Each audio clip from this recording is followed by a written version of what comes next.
আমি এখানে বিশেষ করে মোবাইল একটু বন্ধ রাখবেন। আমি কিছু আজকে আমাদের কিছু কথা বলার আছে। যেহেতু আমরা স্থানীয় দীর্ঘদিন রাজনীতি করি, প্রায় আজকে 19 সাল থেকে এই সংগঠনে আছি। আমাদের যে আবু রাহিম ভাই কিছু কথা বলছে, ওনার কথার সাথে কিছু আমরা একমত পোষণ করি। এখানে নাসির আপু আছেন, জসিম ভাই, আবু হানিফ ভাই এবং আবু জাহের ভাই। আপনাদের দৃষ্টি আকর্ষণ করছি যে চট্টগ্রাম গণ অধিকার পরিষদ যখন প্রতিষ্ঠা হয় তখনকার আমাদের একটা সময় ছিল দুঃসময়। সে সময় আমাদের সংগঠনটা বিভিন্ন দল বা নূতন লোক আসছে। যেহেতু আমরা এখন স্বাধীন একটা 24-এর আন্দোলনের পরে আমরা একটা গণঅভ্যুত্থান পাইছি, সেক্ষেত্রে আমাদের বিশেষ করে ছাত্র, যুব, গণ এবং পেশাজীবী অধিকার পরিষদের যে স্থানীয় নেতৃবৃন্দ আছে তাদেরকে আপনারা আগামীতে যদি গণ অধিকার চট্টগ্রাম মহানগর প্রতিষ্ঠা করতে চান, সেক্ষেত্রে আমি মনে করি প্রত্যেকটা ইউনিট থেকে যাচাই বাছাই করে যারা ত্যাগী পরিশ্রম সংগঠনের জন্য নিবেদিত হবে না, তাদের নেতৃত্বে চট্টগ্রাম মহানগর প্রতিষ্ঠা করতে হবে।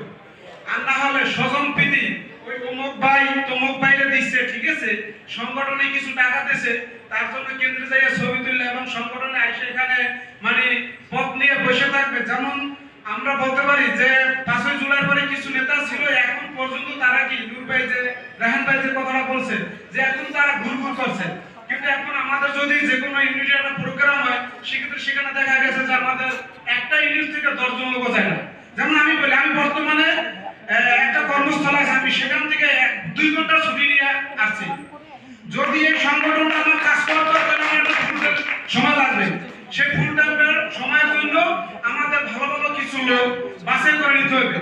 এখন আমাদের সংগঠনে বিশেষ করে যেটা ঘাটতি মনে করি, যেটা একবারে ফ্রিলি বলি, আমাদের গণ অধিকার একটা আর্থিক সংকট।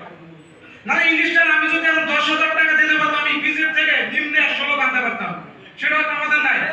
যেটা সত্যি সেটা আমাকে বলতে হবে। যেহেতু আমরা এখানে একটা প্রোগ্রাম করছি, এটা উচিত ছিল স্থানীয় যারা আছে, হয়তো এটা উত্তর জেলার যে একটা প্রোগ্রাম হয়েছে বা পেট্রো থেকে ঢুকবে আসছে সেগুলোকে প্রোগ্রাম করা, যদি এটা শুক্রবার কেন্দ্রিক হইতে আমি চ্যালেঞ্জ দিলাম এই হলে লোক আপনাদেরকে ধরার জায়গা থাকতো না শুক্রবার হলে।